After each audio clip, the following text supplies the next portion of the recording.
स्वागत आहे. आजच्या व्हिडिओमध्ये अतिशय महत्त्वाच्या अशा 26 किचन टिप्स पाहणार आहोत. टिप क्रमांक 1. चेहरा धुण्यासाठी साध्या पाण्याचा वापर करण्यापेक्षा तांदूळ धुतलेल्या पाण्याचा वापर करा. त्यामुळे चेहरा गोरा होण्यास मदत होते. टिप क्रमांक 2. कितीही खोकला होऊ द्या, एका दिवसात गायब होईल. त्यासाठी कांद्याचा 5 ते 6 चमचे रस काढा. तो रस प्या आणि त्यावर गरम पाणी प्या. टिप क्रमांक 3. पाण्यामध्ये काळ्या मिरीची पावडर मिसळून किचन, बेडरूम, बाथरूम यामध्ये त्याचा छिडकावा करा. यामुळे पाली पळून जातील. टिप क्रमांक 4. विड्याची 2 ते 3 पाने 1 ग्लास पाण्यात उकळून सकाळ संध्याकाळ पिल्याने छातीत साचलेला कफ मोकळा होतो. खोकला देखील कमी होऊन जातो. टिप क्रमांक 5. डोश्याचे पीठ भिजवताना उडदाचे 2 ते 4 पापड त्यात कुस्करून घालावेत. यामुळे डोसे कुरकुरीत होतात. टिप क्रमांक 6. हाताला हिंगाचा येणारा वास घालवायचा असेल तर हातावर जिरे घेऊन चोळावे. हिंगाचा वास नाहीसा होतो. टिप क्रमांक 7. नारळाची वाटी फ्रीजमध्ये ठेवण्यापूर्वी मिठाच्या पाण्याने धुतल्यास खराब होत नाही. टिप क्रमांक 8. 1 कप नारळाच्या पाण्यात 2 ब्रेड आणि 1 चमचा साखर घालून मिक्स करा व इडलीच्या पिठात घातल्याने यीस्ट वाढण्यास मदत होते. टिप क्रमांक 9.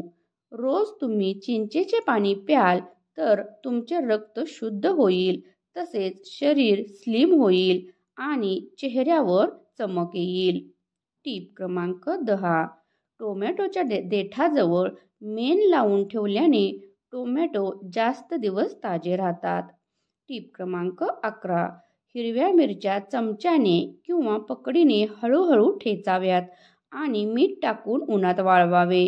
या मिरच्या हवा बंद ठेवल्याने वर्षभर वापरता येतात. टिप क्रमांक 12. मोहरीच्या तेलाने चेहऱ्यावर डाग असलेल्या ठिकाणी मालिश करावे. काही दिवसातच डाग नाहीसे होतात. टिप क्रमांक 13. जुने बटाटे उकडताना पाण्यात 2 मोठे चमचे भरून दूध घालावे. बटाटे शुभ्र व ताजे वाटतात. टिप क्रमांक 14. तूप कडविताना त्यात एक स्टीलची वाटी मध्यभागी घालून ठेवल्यामुळे तूप उतू जात नाही. टिप क्रमांक 15. नारळाची वाटी फ्रीजमध्ये ठेवण्यापूर्वी मिठाच्या पाण्याने धुतल्यास खराब होत नाही. टिप क्रमांक 16. हिरवे चणे खाल्ल्याने कोलेस्ट्रॉल कंट्रोलमध्ये राहते व ब्लड शुगर स्तर कंट्रोलमध्ये राहतो. टिप क्रमांक 17. दुधामध्ये मनुके टाकून उकळवा. असे दूध पिल्याने बारीक व्यक्तीचे वजन वाढते. टिप क्रमांक 18. ताक आंबट असल्यास त्यात अर्धा कप दूध घालून ठेवावे. आंबटपणा कमी होईल. टिप क्रमांक 19. खजूर खाल्ल्याने रक्ताची कमतरता दूर होते, कारण खजूरमध्ये आयर्नचे प्रमाण जास्त असते, जे शरीरातील रक्ताची कमतरता दूर करते. टिप क्रमांक 20.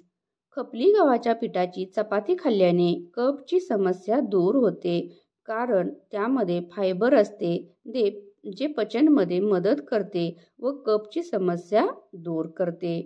टिप क्रमांक 21. बटाटे उकडलेले पाणी केसांना लावल्यामुळे केस पांढरे होत नाहीत. टिप क्रमांक 22. सूप करण्यासाठी भाज्या पाण्यात उकडत न ठेवता प्रथम त्याचे बारीक तुकडे करावे व भांड्यामध्ये बटर टाकून परतवून घ्याव्यात. नंतर त्यात पाणी घालून वर झाकण ठेवून उकळण्यासाठी ठेवाव्यात. सूप चवदार लागते. टिप क्रमांक 23. बटाट्याचे चिप्स करताना त्याचे पातळ काप करावेत व 10-15 मिनिटं थंडगार पाण्यामध्ये बुडवून ठेवावे. नंतर व्यवस्थित कोरडे करावे आणि तळावे. चिप्स अतिशय कुरकुरीत होतात. त्यावर डाळीचे पीठ चोळल्यास हे अधिकच कुरकुरीत होतात. टिप क्रमांक 24. चेहऱ्याची त्वचा कोरडी असेल, थंडीमुळे रखरखीत झाली असेल तर बदाम तेलाने त्वचेची मालिश केल्याने फार फायदा होतो. बदाम तेलाच्या मालिशने चेहऱ्याच्या त्वचेखालील रक्तवाहिन्यांमधील रक्तप्रवाह सुरळीत होतो आणि चेहरा चमकदार होतो. टीप क्रमांक 25. गुडघेदुखी असेल तर अक्रोडचे सेवन करा, त्यामुळे आराम भेटेल. टीप क्रमांक 26. थंडीच्या दिवसांमध्ये शेंगदाणा नियमित सेवन केल्यामुळे खोकल्यापासून आराम भेटतो. शेंगदाणा शरीरात उष्णता तयार करून ब्लड सर्क्युलेशन सहजपणे होण्याचे काम करते.